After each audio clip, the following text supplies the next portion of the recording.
2011 সালের 2রা জুলাই আমার ছোটো মেয়ের জন্ম হয়। সেই থেকে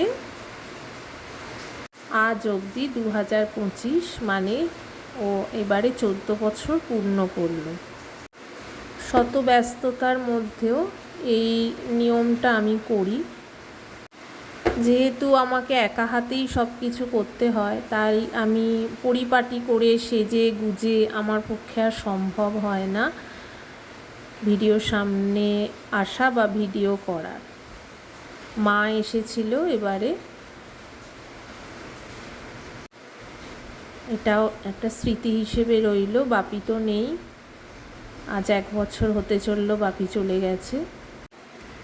দেখতে দেখতে আমার ছোট্ট সানি, ছোট্ট সীমানা অনেক বড় হয়ে গেল। মানুষের মতো মানুষ হও, এই কামনা।